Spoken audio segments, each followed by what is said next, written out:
Hola, ¿qué tal? ¿Cómo están? Bueno, me encuentro en la chacra número 256A, zona de Brinkrum, propiedad de Rubén Morgan. Aquí hace ya 12 años estuve pintando el frente de esta casa que está enraizada dentro de una chacra muy característica de nuestro valle, con su construcción típica, piedras que son tan rústicas pero fuertes para sostener una tradición que llega hasta nuestros días.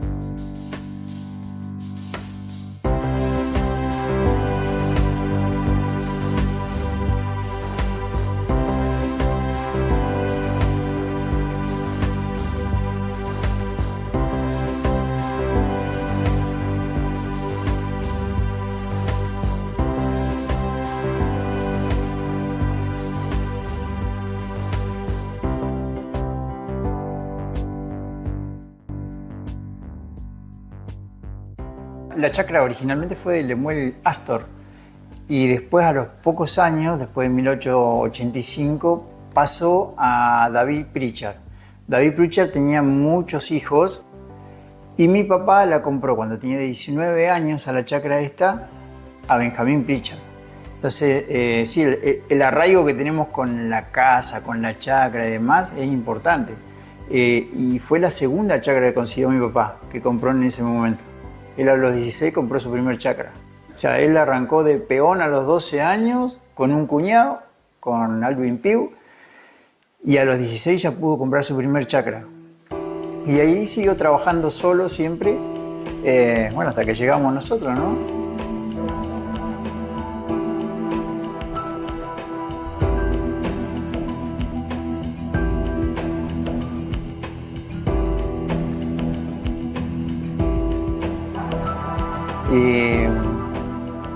La verdad que en la casa esta nosotros hubo una persona que vivió acá durante 18 años y nosotros conocíamos solamente la parte de la cocina, no conocíamos el resto de la casa, porque vivía esta persona acá, solo. Y cuando se va esa persona, años 90, recién ahí nosotros conocimos el resto de la casa. Y bueno, hemos ido tratando de mantenerla, de hacerle adecuaciones, pero... ¿Cómo tiene? ¿Son 2 habitaciones? ¿Cómo es? No, son 6 dormitorios y tenía un baño que era una letrina enfrente a la casa. A unos 60, 70 metros de acá estaba la letrina. Claro. Y nosotros lo que fuimos haciendo es, bueno, armamos 2 baños, uno para nosotros en forma particular acá dentro de la casa, y después hicimos un segundo baño para los chicos que están viviendo, que ahora tengo unos muchachos de la comunidad boliviana.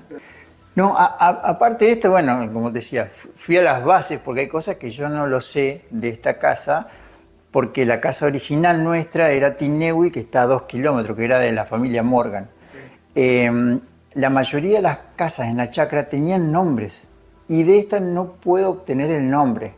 Nosotros le pusimos Ticay, Casa de Piedra, pero en realidad porque nosotros le pusimos ese nombre. No sé si originalmente tenía otro nombre. Y no tengo nadie que me diga qué nombre tuvo la casa.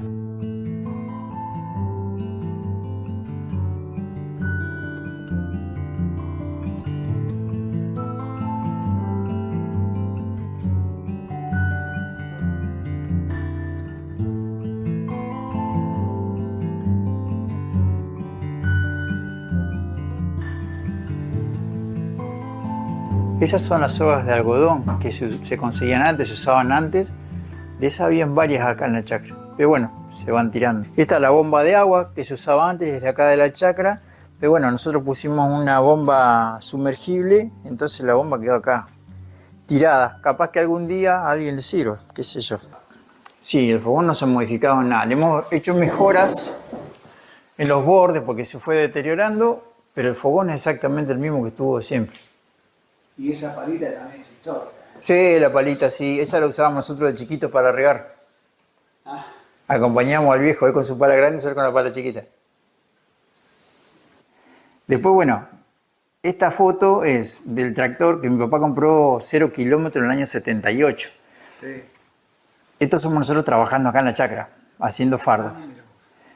Y después de eso, o sea, ahí vas a ver que el tractor tiene un ripper, ¿sí? Que era la cortadora de pasto de ese momento. Y después fuimos mejorando. Bueno, cambiamos la enfardadora. Este es mi hijo trabajando, ya lo pusimos a enfardar a él. Ahí tengo las comparaciones. Y bueno, yo mantengo el mismo tractor que tenía mi papá en esos años, ¿no? Ah, qué bueno. Este es Johnny también, haciendo un poco cultivo. Acá estábamos haciendo quinta en la chacra. Acá pasando el escardillo también. Sí, sí.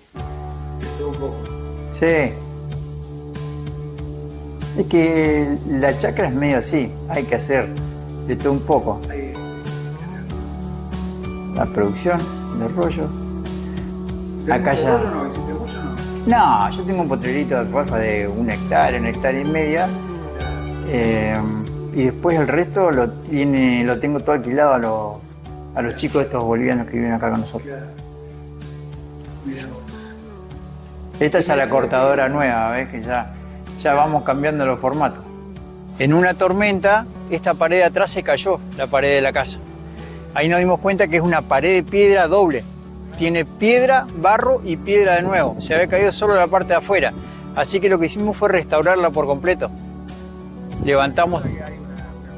Sí, le levantamos todo lo que es la pared, le hicimos la carga al techo, porque esta casa tiene la particularidad de que no tiene cargas arriba de las chapas.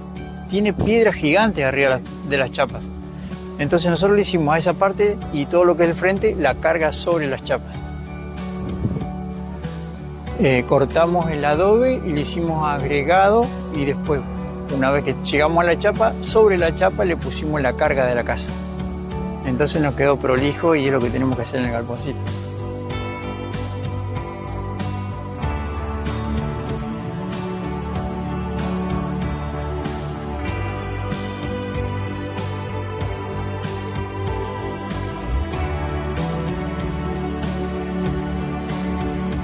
Esto era para colgar los aperos de los caballos. La pechera, la anteojera y demás. Este puente lo hice yo. Pero lo hice sobre el puente original. Estas dos tablas son del puente original.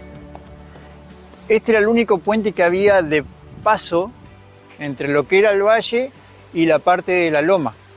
Si ustedes miran debajo del puente acá, va a ver que están las piedras del puente original. Y era el camino que venía de Brincrún, pasaba por acá adentro, subía a la loma y de acá iban hasta la media estación, que es donde paraba el tren. Y la chacra va, o sea, son 8 hectáreas y media el lote que tenemos nosotros. Es este callejón, está el alambre que nos divide con el vecino, hasta el mimbre amarillo, vuelve hasta el otro mimbre amarillo y de acá hasta la entrada.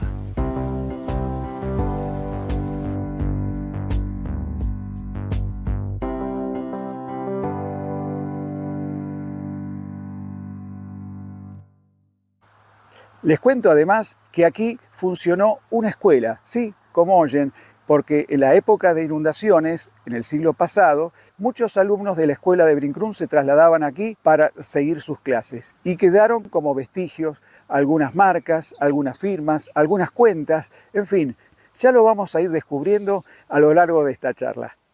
Bueno, en los años donde había inundación, como nosotros estamos sobre el margen norte del canal principal norte, o sea, estamos arriba de la loma prácticamente, cuando se inundaba el valle, a esta casa le usaban los galpones como escuela.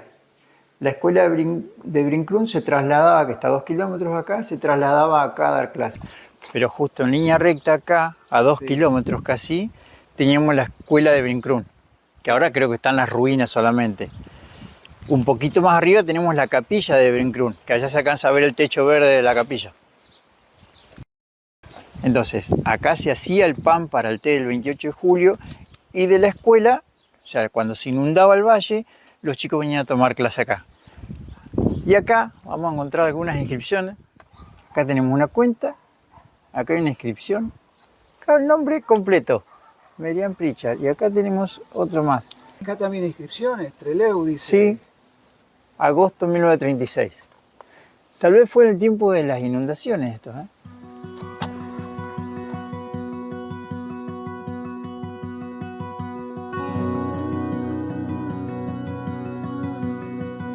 y esta era la escuela, pero tenía un portón de madera que era tipo la entrada, porque acá adentro guardaba el vagón.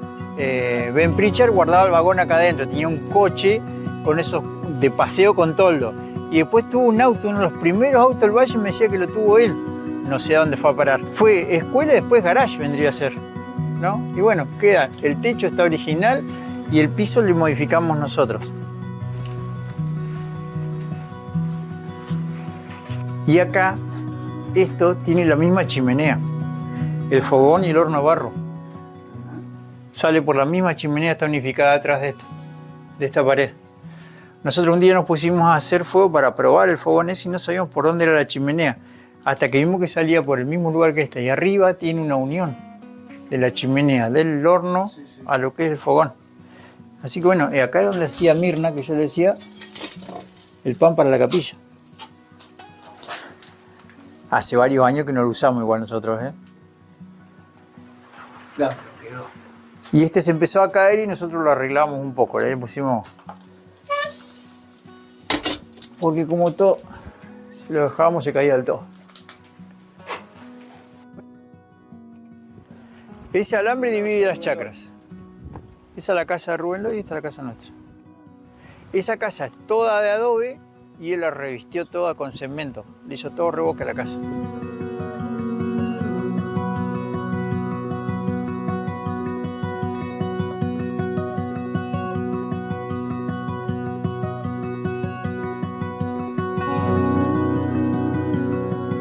La casa nuestra, la de mi hermano, la otra que pintaste allá, fue hecha en encofrado. O sea, no había adobe, no hacían adobes.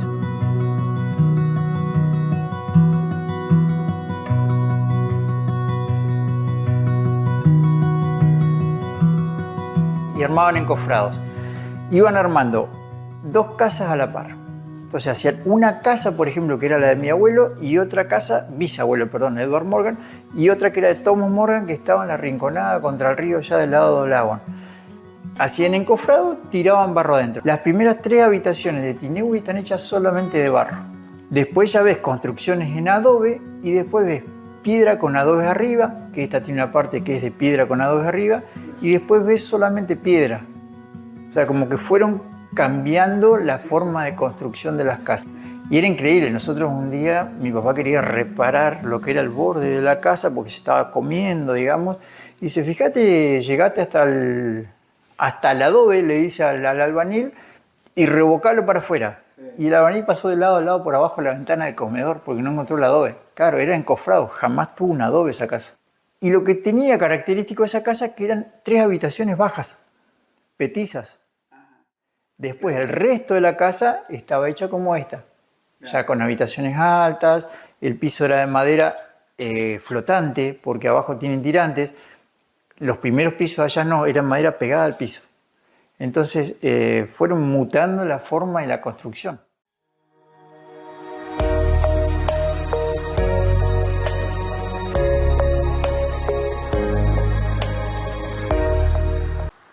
Y muchos rincones más que tiene esta chacra, ¿no? Porque uno podría seguir recorriendo y descubriendo a través de la palabra de Rubén Morgan la historia, los rincones, los detalles que tiene estas paredes y estos pisos del lugar. Pero bueno, habrá otra oportunidad seguramente. Yo no descarto que en algún momento vuelva para pintar un nuevo cuadro de algún otro rincón de esta chacra.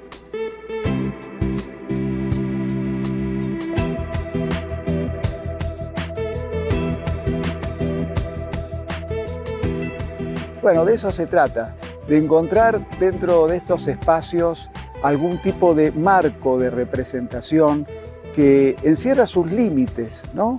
En estos límites que uno traza compositivamente para marcar una escena con los distintos elementos que intervienen. Los límites en el arte están reflejados en los formatos, que pueden ser rectangulares o pueden ser circulares, espacios grandes, pequeños, en fin. Los pintores, cuando vamos a pensar una nueva composición, estamos condicionados de alguna forma por esos límites que recrean, el término es espacio de representación visual. Y pensaba justamente en este momento al al dialogar acerca de los límites sobre una novela que leí hace ya varios años. Se llama Salvatierra, de Pedro Mairal. Y en ella cuenta la historia de alguien que desde niño pintaba, dibujaba, cuando tuvo 10 años cayendo de un caballo quedó mudo, y eso fue algo que lo marcó durante toda su vida, por supuesto. Iba a una biblioteca, se familiarizaba con los grandes referentes del arte, con unos fascículos, grandes pintores de la historia universal, los grandes pintores. Hay, bueno, dentro de los pintores que él se iba familiarizando, estaba Pedro Figari, que era un referente uruguayo de la pintura del siglo XX, con esas figuras tan expresivas, danzantes, de morenos montevideanos, casi naif, diría yo, pero que dejaban toda una escena muy vívida acerca de costumbres uruguayas.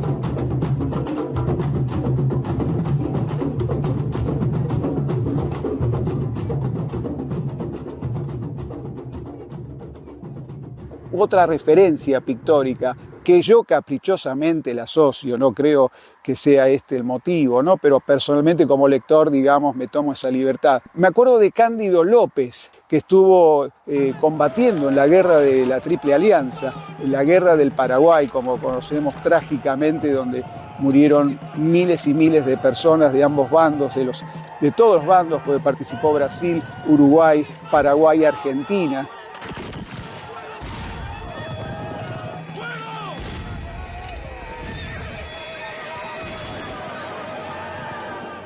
Cándido López, que era teniente en la batalla de Curupaití, pierde la mano derecha y tuvo que seguir pintando y adiestrando la mano izquierda para familiarizarse de alguna forma nuevamente con el arte y tomar cierta habilidad. Después del paréntesis. Y bueno, pasa el tiempo y el hecho de la novela, en definitiva, que fue un gran éxito por otro lado, es que fue pintando toda su vida y de su entorno a través de unos rollos que llegaron a medir a lo largo del tiempo 4 kilómetros y 65 rollos en total, fíjense. El hecho es que finalmente, al fallecer sus hijos, abren el galpón y se encuentran con todos estos rollos, ¿no? Que tenían conocimiento en realidad con las pinturas, porque es lógico, al convivir, aunque él lo hacía en solitario en este galpón, poco antes de morir le preguntaron: ¿y qué hacemos con tus pinturas, con estos rollos que están acumulados? Y él, como levantando la mano y quitando la importancia, les dijo: bueno, hagan lo que quieran. Pero hubo uno de estos hijos que empezó a averiguar, a indagar sobre estas escenas que realmente eran muy reveladoras, porque eran la historia de su padre, la historia de sus hijos, de la familia en definitiva. Y también a través de estas imágenes él contaba aspectos propios de su trayectoria, íntimos, ¿no? Que están contenidos en esos 4 kilómetros de rollo. Y bueno, un museo de Holanda se interesó por estos rollos, pero bueno, finalmente hubo un incendio en el galpón, se perdieron la mayoría de los rollos y uno solo se logró vender, a tal punto que sobre el final, bueno, los hermanos viajan, van a este museo, pagan la entrada y ven desplegado ese rollo que quedaba con las imágenes de su padre. Y fíjense que en las escenas muestra esos caballos con otras figuras que también fueron muy trascendentales en su vida.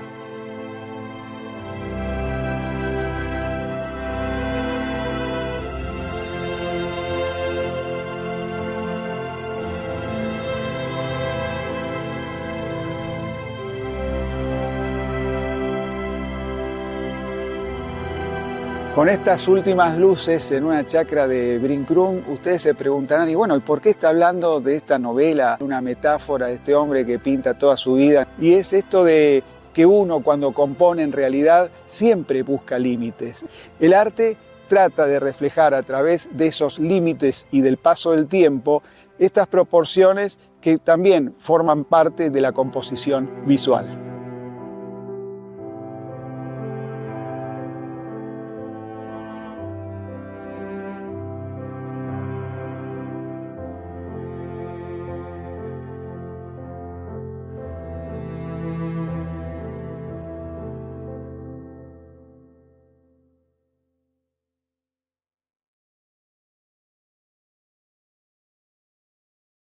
Gracias por ver. Buena semana.